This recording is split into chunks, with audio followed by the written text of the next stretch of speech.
Okay. So good evening, everyone. This is Samarth, and today we'll be starting a new topic from my side, that is the complex numbers. So let's see, it's a completely new thing. I hope you might have done a brief study about complex numbers while preparing for JEE, but we'll go through the basics of it for the today and see some of the PYQs that we have to that have been like really special and that will teach you some of the basics and like some of the concepts that you might have studied for the complex numbers. Okay, so starting with complex numbers, uh, what we have here is just a minute. Yeah. So yes, this is the complex number that we'll be starting. So since uh, so starting fresh, what do you mean by numbers? So you might be aware of real numbers, whole numbers, natural numbers, integers, fractions. And in this whole set, complex numbers is also a part of it. So let's see what the definition says first. The number system can be briefly summarized as natural numbers, whole numbers, integers, reals, and C, where are standard notations. What is C? C is rational, R is irrational, and C is complex numbers, of course. So a complex number is generally represented by a letter Z. Every complex number Z can be written as Z is equals to X plus IY, where X and Y are real and I is equals to root of -1. So if you are aware that complex number is a very large set, natural numbers also belong to complex numbers, whole numbers belong to complex numbers, integers, rational, irrational, everything. So what basically a complex number is? Complex number a part of is not a part of real numbers, right? There is an imaginary part to a complex number that is the root of iota, like root of -1, I, which is equals to root of -1. It is a part of complex numbers,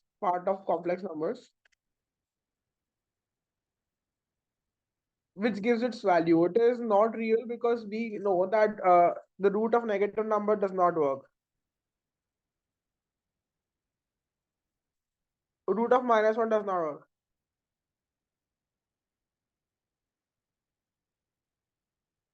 So this is you might be aware of that.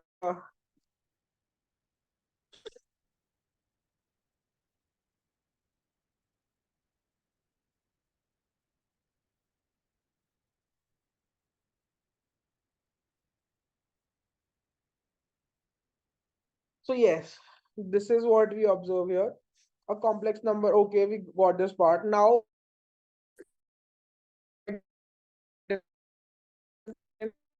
and that it as X plus IY. So y is the imaginary part and X is the real part. So what do we do here is we divide the complex number, we plot the complex number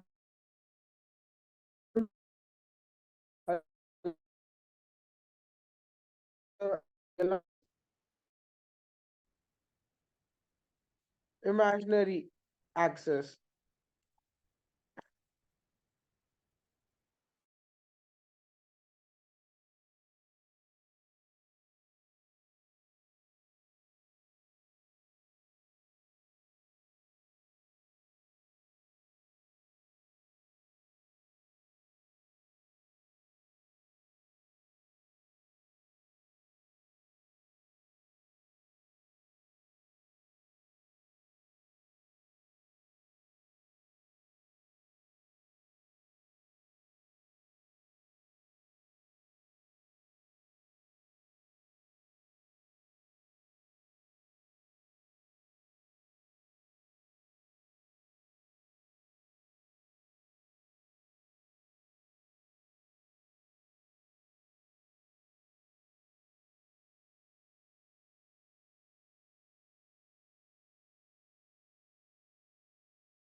guys, there was a network issue. So connecting back to the point I was discussing.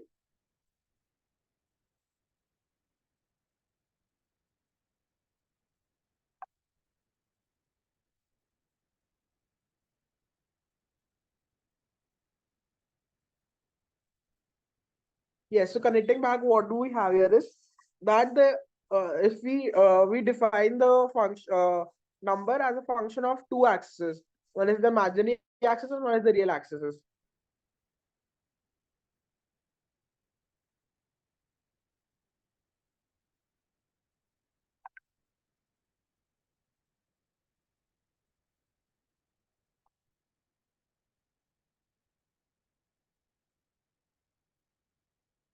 Okay, so what do we have here is uh this is what the depiction looks like. So let's see the classification of a complex number.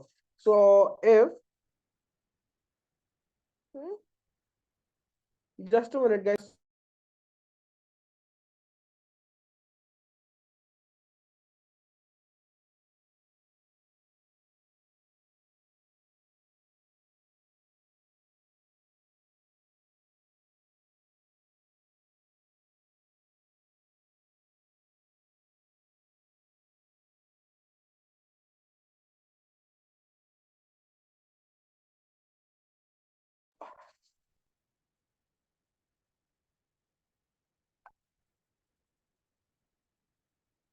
Uh,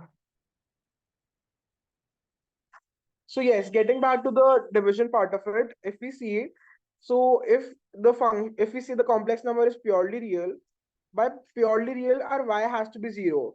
If it is purely imaginary, then our x would be zero. And if it is a complex number that is a mixture of both, then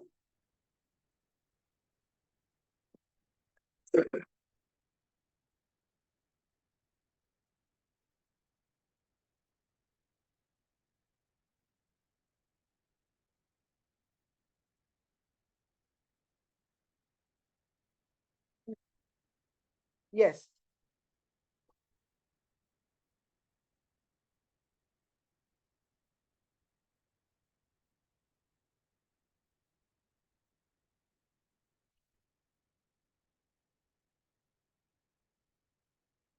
Okay.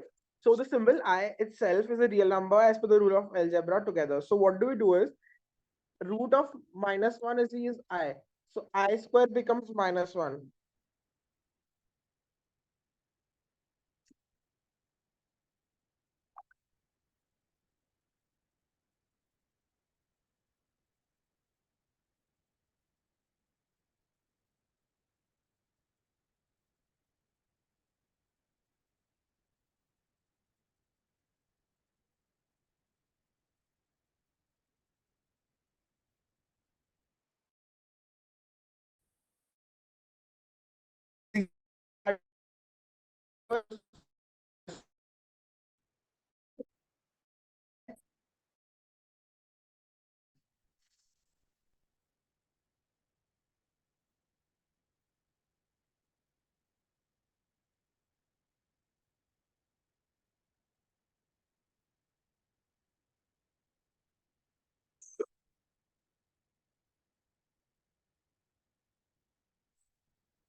Okay. So getting back to the new part of it, algebra of complex numbers. Okay, so let's see what the algebra looks like. So addition is very simple and subtraction is also simple. What addition and subtraction look like is we add the real part of the numbers together and the complex part of the numbers together.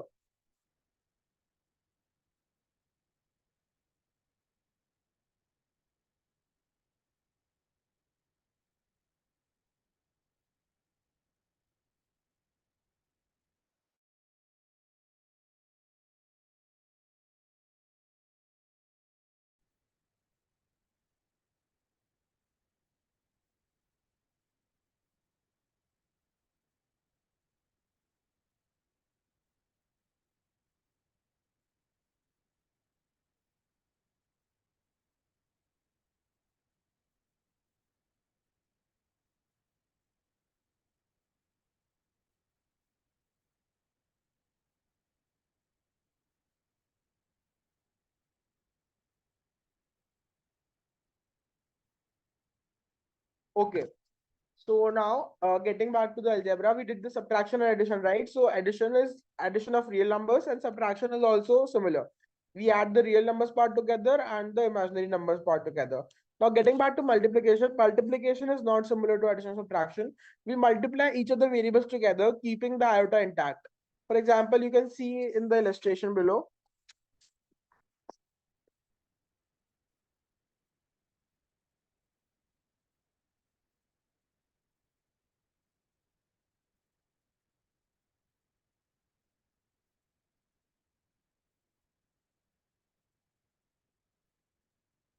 Okay. So now multiplication we get reciprocal, we also get important. This application see a lot of more than often what we try to do is solving numbers and reciprocal is very difficult.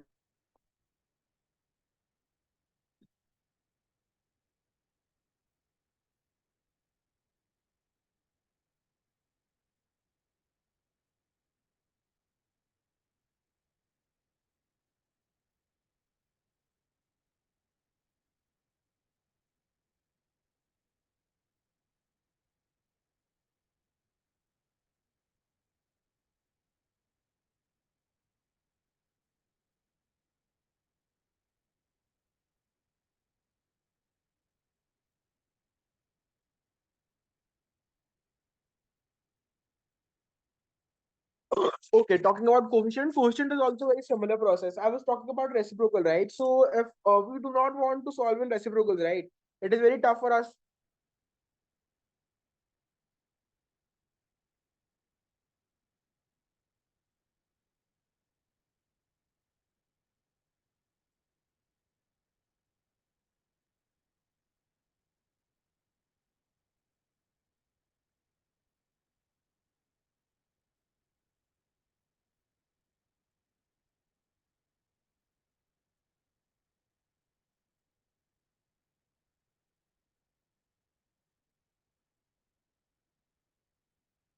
Okay. So reciprocal, we did understand that. We do not solve the questions in reciprocals. So what we do is we multiply them with their conjugate and we get a real number in the denominator and an imaginary number in the numerator. So that makes our solving very easier. Now talking about quotient. So for quotient, we do very similar thing. What we try to do is we make C plus ID and convert it into a real number at the bottom. So this what we get in the numerator. So our quotient becomes really easy. Okay, moving on to the next part, we have inequality in complex number is not discussed or defined. Yes, that is very important, guys. Inequality is never discussed in complex numbers. You can never say that A plus IB is greater than is equals to C plus ID because it is not meaningful. It is only meaningful when the imaginary part is zero. Because we do not know the value of iota, right? Iota is equals to root of minus one. It has no defined value. It is an imaginary number that has been assigned and can be used in various applications. We'll discuss the applications of complex numbers in the future, that where are they used and why we are introducing this kind of mathematics. But since we are studying this for the time being, we can say that iota is equals to root of minus one is not defined. That is why the inequality for a not defined number does not exist. Moving on to the next point we have.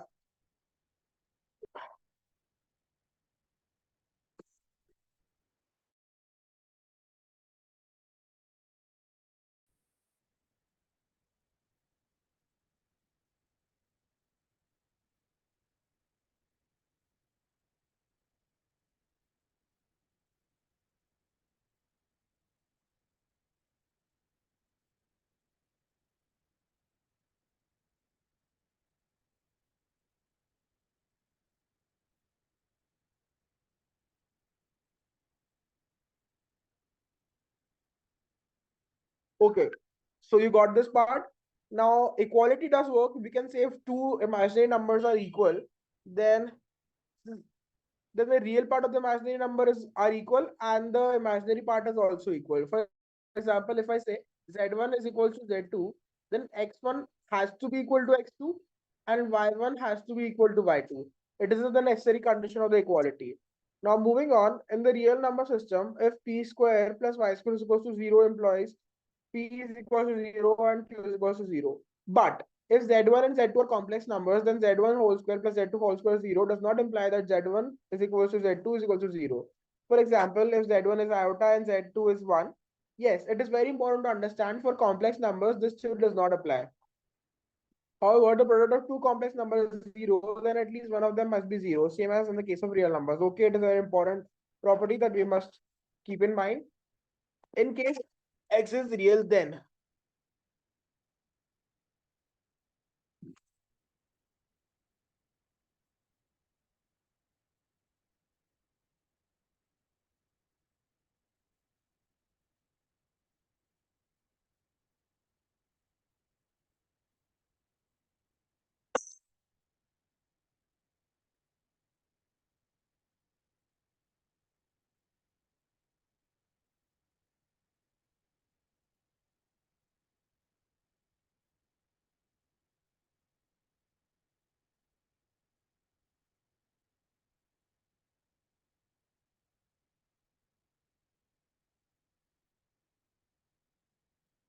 okay, so in case X is real, then modulus of X is defined as that. But in the case of complex number, X means the distance of point of origin. Okay, yes. So if we write modulus of Z, it means X square plus Y square. Simple. I think it's root of.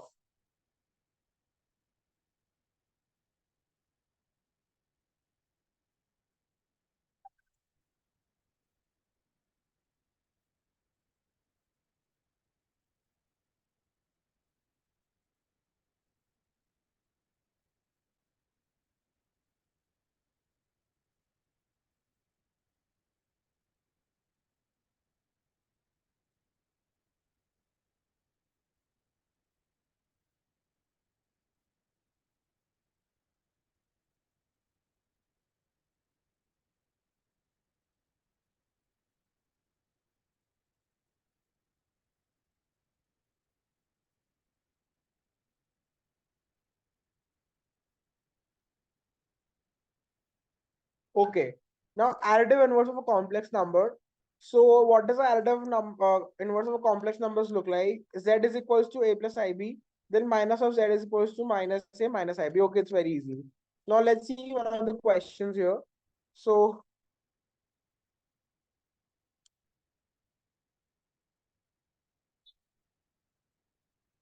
okay, so we have to find the square root of 5 plus 12i.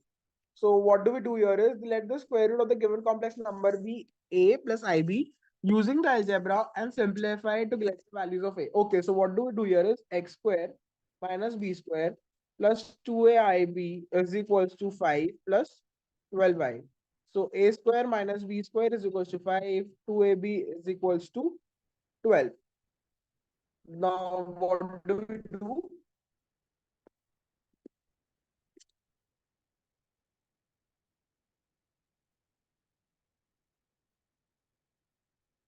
What we can do is we can apply this identity here and get the values out. Should I solve it for you guys? You understand it? You can just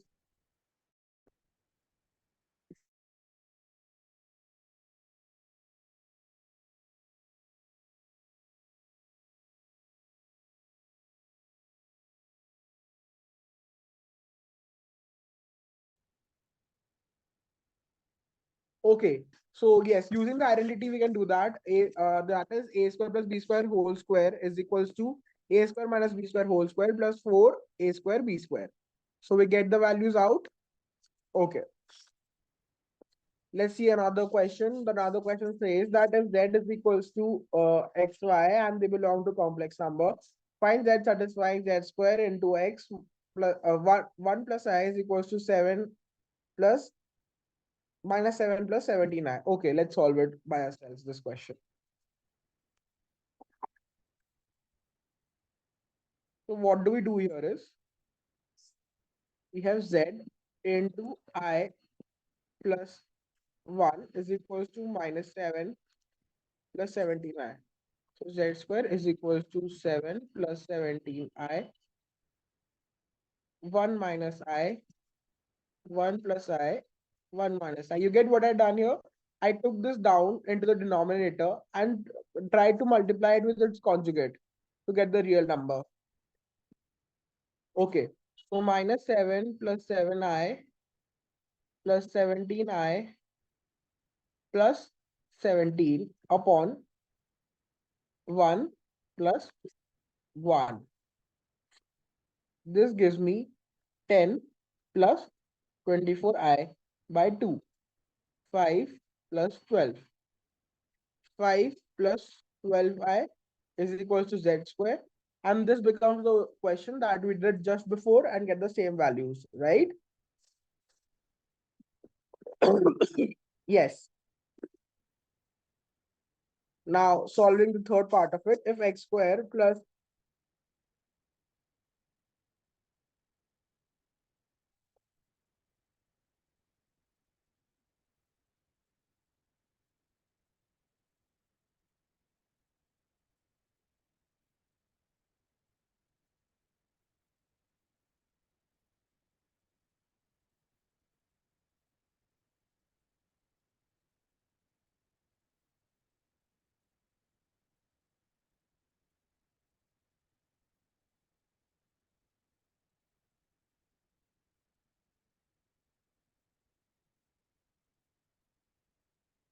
okay. So yeah, do the third question. It's an important question. It came in the JEE Advance also.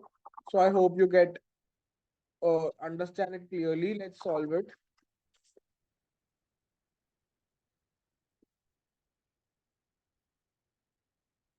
So if x square plus 2 into 1 plus 2i x minus 11 plus 2 iota is equal to 0. Okay. So we apply the quadratic here. Okay, it's not a tough question, guys. Simply we apply the quadratic here. And what does the quadratic say? Minus of b plus minus root of b square minus 4ac by 2 is 2ac is our x. We get the values out, we get two values, and the two values of x looks like this. Okay. Doing question number 4.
Okay, so moving to the question number 4, what do we have here is fx is equals to x to the power 4 minus 4x cube plus 4x square plus 8x plus 44.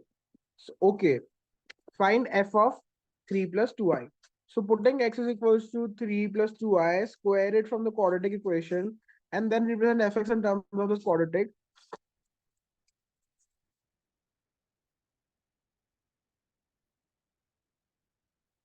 Yes, very easy to do this. This is really a nice application. But often this might not be true, but this might be true. Some people what some a person could think or some student could think that we could simply put the value of x and solve. That would become really lengthy because you'll have to like do the cube of it and do the square of it and then again square it to raise it to the power 4. Rather, you just try to do like change the equation by itself. So see, if you see that there is not a term of iota here, so what the first instant is x minus c whole square should be equals to 2i's whole square, and then move with the further equation.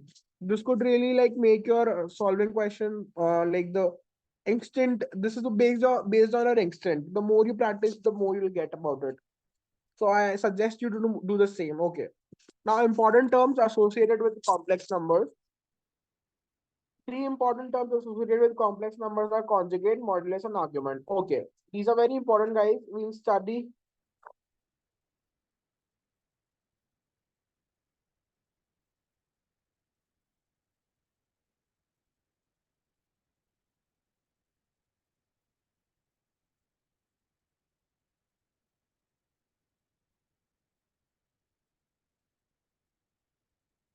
Okay.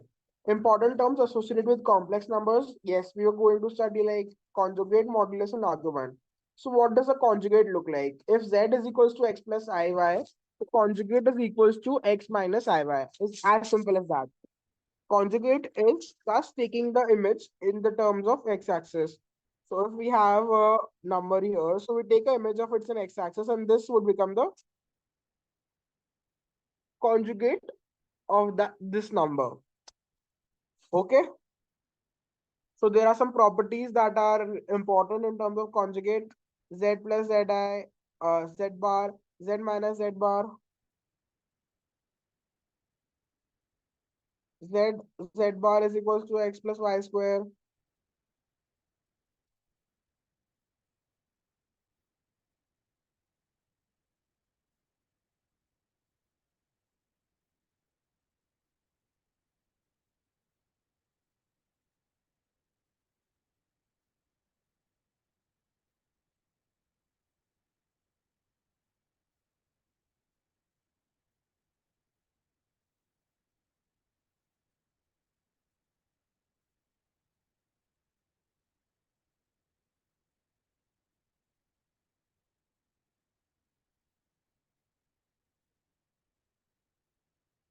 Okay, so the properties that we have here is z plus z bar is equals to 2 times of real part of z.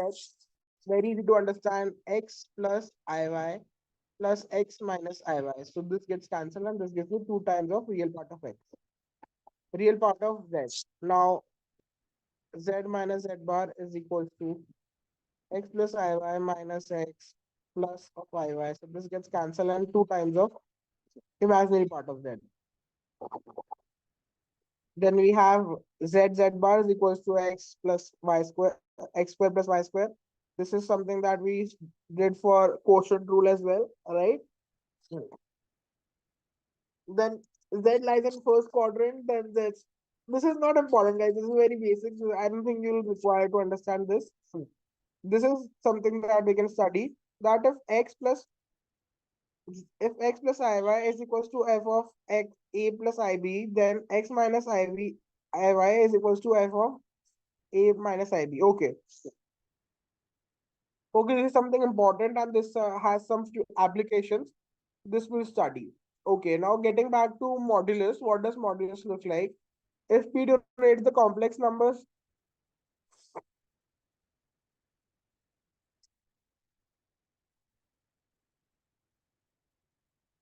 if p donates a complex numbers that is equals to x plus iy, then OP is equals to modulus of z that is equals to root of x square plus y square. Geometrically, it is the distance of the complex number from the origin. Okay. So if we have a complex number, let's say, let me just erase this a bit and get back. Okay. So if we have a complex number and this is its position, so its distance from the origin is its modulus, and it has various applications we'll study in the future as well. So modulus of z is equals to root of x square plus y square, right? Geometrically, it is okay. We read that. Hence, note that modulus of z is always greater than equal to 0 because it is distance. A distance can never be negative, right? And the modulus of I is 1. That is modulus of iota is equals to 1. All complex numbers satisfying modulus of z is equals to r die on a circle having the center at the origin and it is equals to r. Of course, this is what it looks like. These are the complex numbers and they have a radius of r, which is its conjugate. Argument. Okay, it is very important to know what the argument is. This is x comma y and this is theta. So the angle which the complex numbers makes with the real axis is its argument. Let's see what the official definition says. If OP makes an angle theta with the real axis in anticlockwise sense, then theta is called the argument of z, as I stated. And are given by 2 and pi plus theta. Hence, the two successive arguments differ by 2 pi.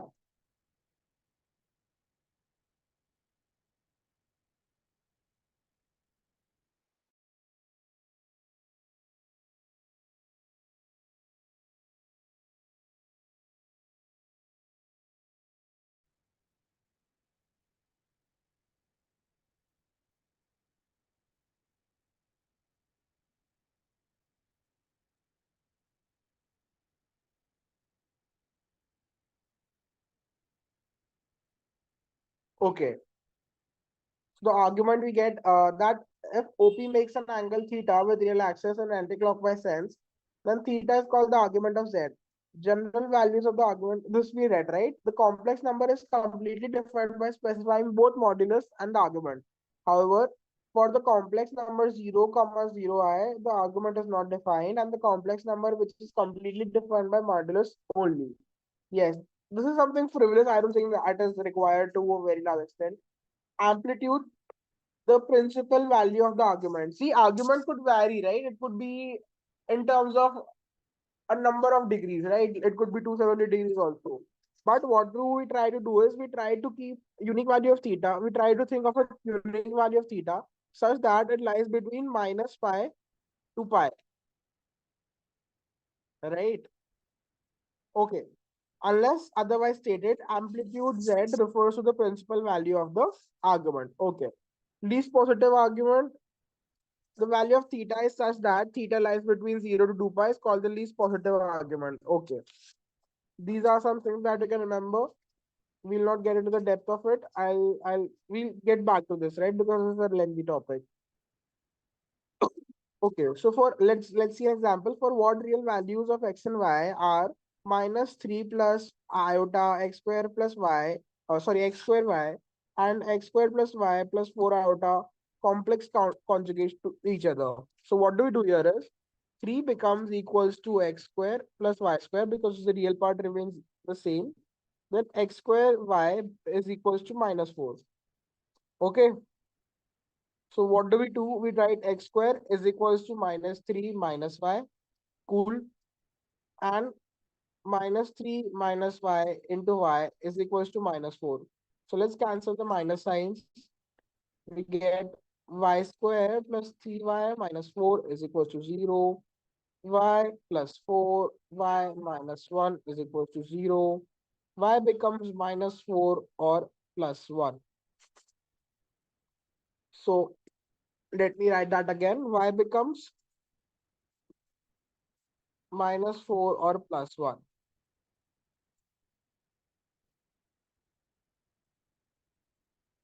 Right?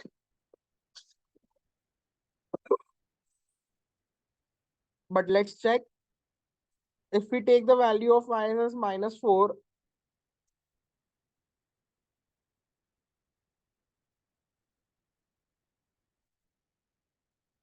yes, if we take the value of y, we get a real thing. But if we take the value of y is equals to 1, then x becomes imaginary, which does not work because x are real numbers. X is a real number, right? So we'll neglect this value and keep y is equals to minus 4. Okay, so this is the answer we get. Moving on to the next part. Next question, what we have here is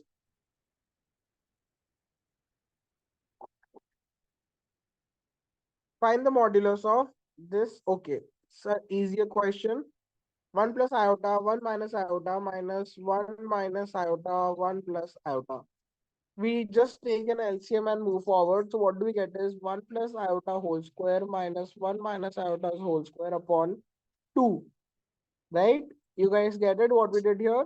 1 minus 1 plus 2i minus 1 minus 1 minus 2i by 2. So this gets cancelled, this gets cancelled. We get 4i by 2. This gives me 2i, and 2i's modulus is 2. Moving on to the next question. Guys, this was very basic algebra that this question was. Nothing out of the box, just application of basic algebra. Moving to the next question.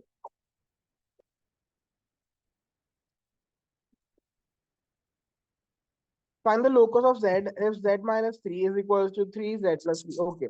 So let z be x plus iy. So x plus iy minus 3's modulus is equals to 3 times of modulus of x plus iy plus 3.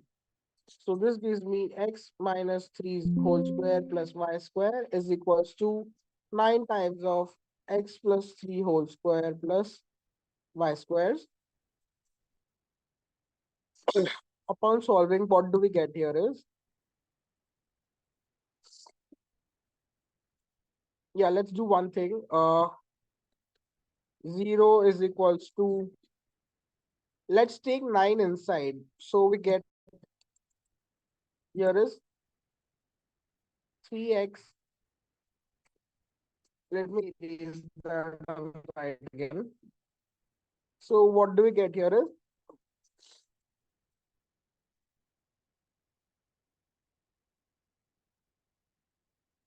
okay. So what do we get here is we are taking the 3 inside the square, right? So we get 3x plus 9 square minus x minus 3 whole square plus 8y square, if I'm not wrong. Yes, moving on, what do we get? 3x minus 9, sorry, plus 9 minus x plus 3 into 3x plus 9 plus x minus 3 plus 8y square. So this is what the locus looks like. 2x plus 12 into 4x plus 6 plus 8y square. So this is 8x square kind of equation. So it is a locus of a circle. This is a circle.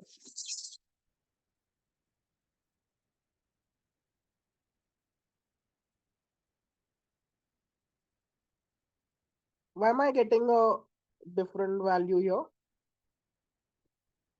Okay, yeah, because they're not subtracted completely. So it is the locus of a circle. Moving on. We have this question. Let me erase the solution first.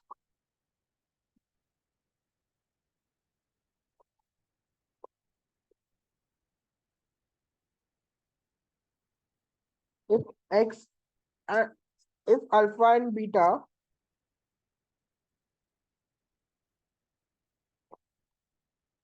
are different complex numbers with beta is equals to 1, then find beta minus alpha upon 1 minus alpha dash beta. By using modulus conjugate property, we can find out the value of this. Okay, we have modulus of beta is equals to 1 and its square would be also equal to 1 and beta and beta dash would also be equal to 1. Okay. Now, having its application done, what do we have here is we apply the beta and the no, we apply, okay. Okay, this is something that is algebra, this is basic algebra, nothing out of the box. But this is something that this comes out of practice, guys.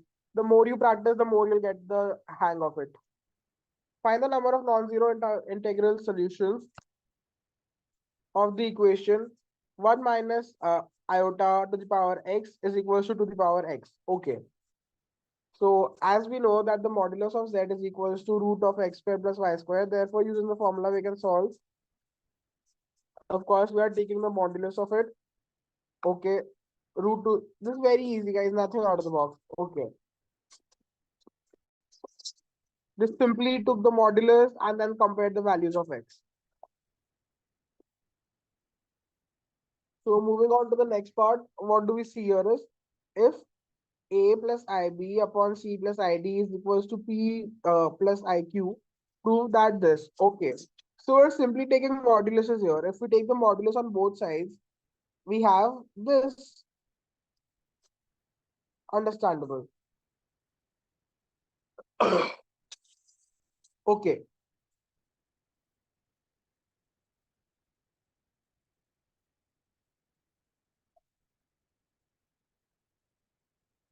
Okay. So the next part we have here is x plus iy to the power 1 by 3 is equals to a plus ib. So we have to prove that x by a plus y by b is equals to 4 times of a square minus b square. We are simply using the algebra here, guys. There is nothing out of the box.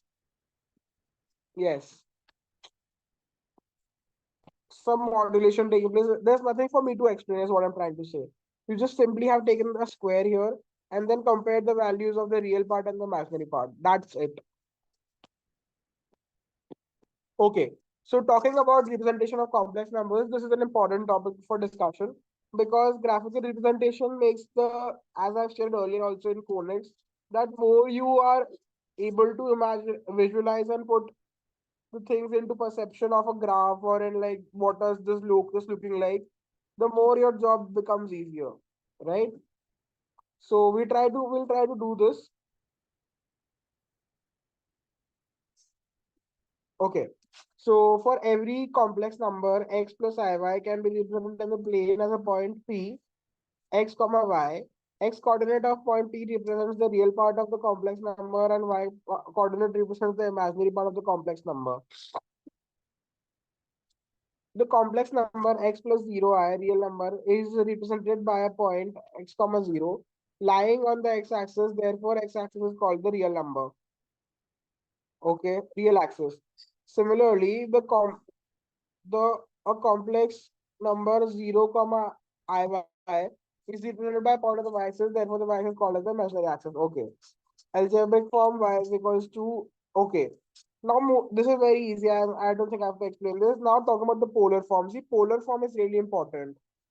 Polar form is the representation of complex number in terms of trigonometric functions.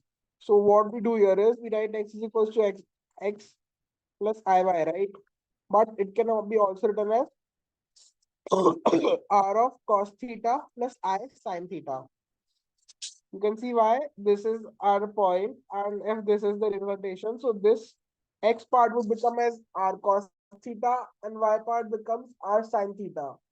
So the complex number becomes as r cos theta plus I r sorry r cos theta plus I r sin theta, and that is denoted as cis theta. R cis theta is basically arc of cos theta plus iota sin theta.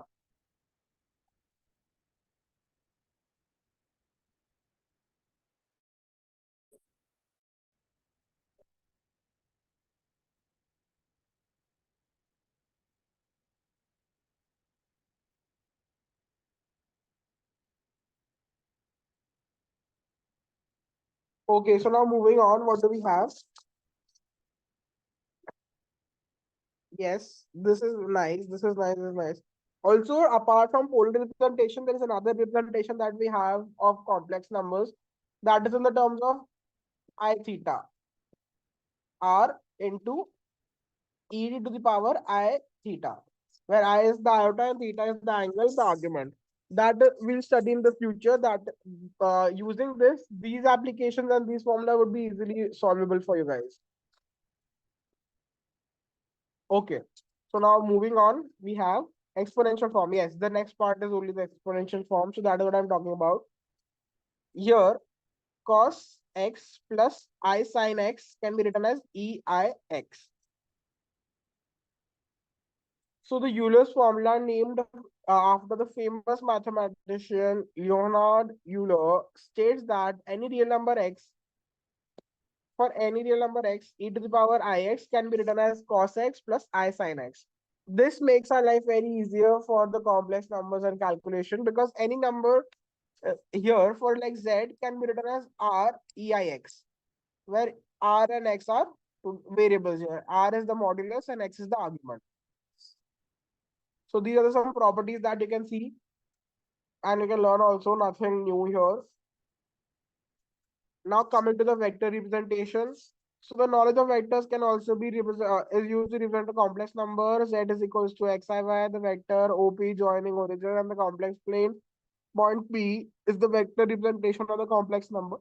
Okay, this is not something out of the box. I don't think we'll get much of an application of out of vectors as well. But if you have a strong hold over vectors and want to solve the question using vectors, feel free to do so. I personally don't find a major use of vectors in complex numbers, but we'll see in the future. Find the locus represented by a real number of 1 minus x plus iy less than 1 by 2. Okay.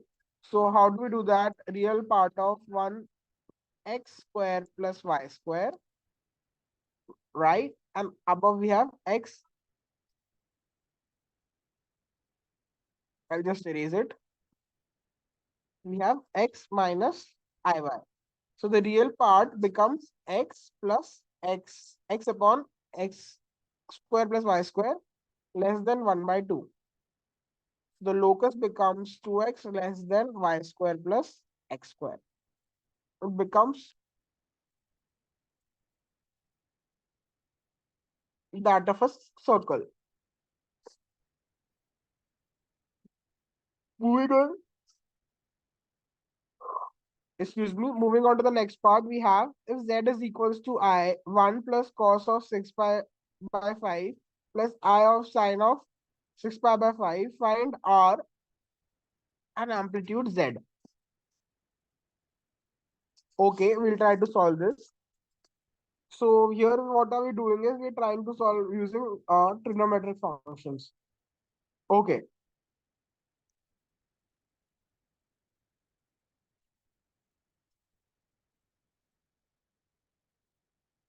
so what are we doing here is we try to divide this into two formulas. 1 plus cos theta, which is equals to 2 cos squared theta by 2, and sine theta as 2 sine theta by 2 and cos theta by 2. So we get these equations out and the formula presents itself in the equation. Moving to the next part. We have show that the locus of the point P denoting the complex number z plus I 1 by z on the complex plane is a standard ellipse where modulus of z is equals to a, where a is not equal to 0 comma 1. Okay, so if this is the complex number,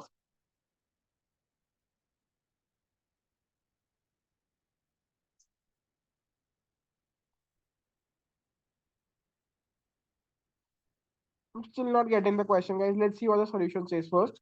Here, let's consider w or whatever omega be x plus iy and z be alpha plus I beta. Then solving this using algebra, let w is equals to this. Okay, okay, fine. This is what they're trying to say, but I'm still not convinced what was the complete question. See, what we can learn from here is sometimes the representation can be tough of a question, right? So you have to understand what the question is trying to say clearly. So what here the question was saying that there is a function, there is a point, w or like yeah omega, which can be represented as x plus iy, and that was equals to z plus 1 by z. And here we have considered, so z could be any other complex number, right? So we have taken z as alpha plus I beta, and we know that the modulus of z is a. So we solved that accordingly and got the answer. Moving to the next part, we have, yes, moving to the next part, we have important properties of conjugate modulus and argument. Okay, so let's see the first property. This we already did, this also we did, this we did, this we did, this also we did, this we did, this also we did.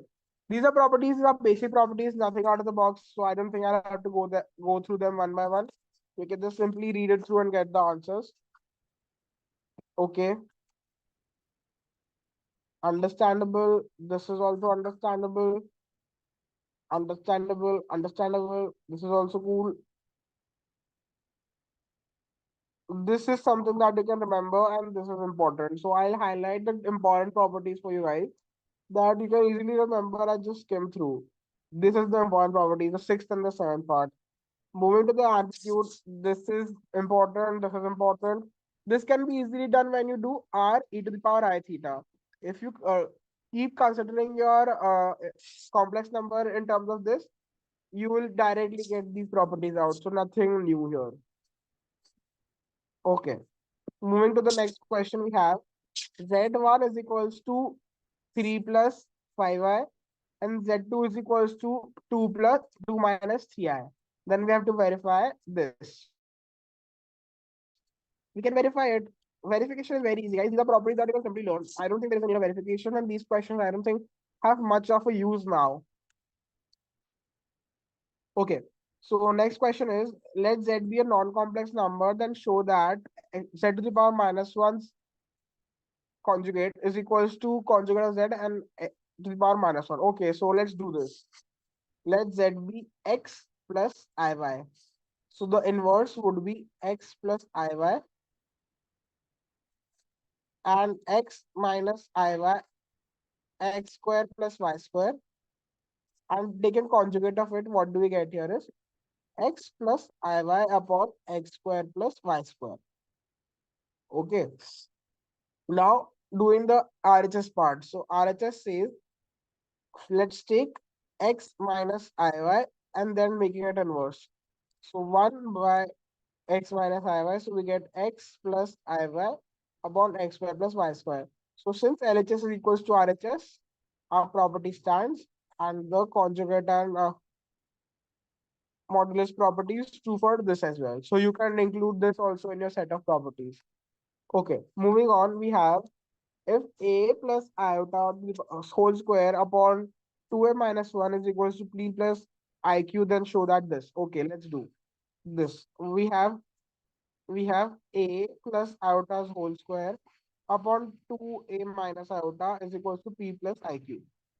So let's solve this, and I am seeing a bit of modulus function being applied here. So let's apply it. So let's apply the modulus. So taking the modulus on both sides, we have a square plus 1 whole square upon 4a square plus 1 is equals to p square. That's very easy. We're just simply taking modulus. I don't think there is a need to do this much as well. We are simply taking a modulus of the function. This solution seems frivolous because we are just taking a modulus, and that would also work. Okay. Let Z1, Z2, Z3 till Zn are complex numbers such that modulus of Z1, Z2, and Zn is equals to 1.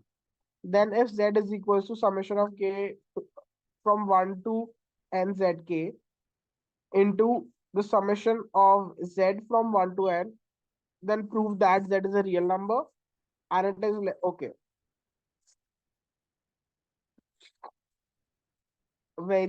I'll just read through this question. It's a very interesting and like a very like this kind of a question. If you heard this, it's very understandable. So what they did here was they did this, right? They are using the property of this. This is very interesting that we are using it here. Now we get this. Now we get this, and multiplication of two conjugates gives me a modulus whole square. So this is real. Okay. Moving on to the next part, we have I think this would be the last question for this session. We'll continue the rest of the part in the upcoming lectures. So let x1 and x2 are roots of the quadratic equation x square plus ax plus b, where a and b are complex numbers and y1 are roots of this. If x1 is equals to x2 is equals to 1, the modulus of these, prove that okay. Okay, so very easily, if x1 plus x2 is equals to minus a and x1 and x2 is equals to b, then taking modulus, we have modulus of b is equals to 1 and modulus of minus a is equals to modulus of x1 plus x2, which will be always less than modulus of x1 plus modulus of x2, that is always be equal to less than 2. Now considering y square plus modulus of a, y plus modulus of b. So here, if everything is in modulus, so it is a real equation, right? So the roots will be taken out accordingly. So the roots y1, y2 looks like minus of modulus a, the simple formula minus of b plus minus b square minus 4ac upon 2a. So we have done this and gotten the value. Okay. So here a and a gets cancelled easily. So that is what our thing was. I hope we should end here because there's a new topic coming up. That is a triangle on a complex plane. This is very important. We'll have a thorough discussion over this as well. I hope you understand the questions and the solutions that we did today. Also, I'd like to say complex number is a vast topic and it would require some few more lectures to understand. But I'll put down the description or the PDF of this doc in the description of the video. So you guys can just skim through and see the questions by yourself and have a practice there itself. Okay, so let's wrap up the session and I'll start with triangles for the upcoming session. Thank you.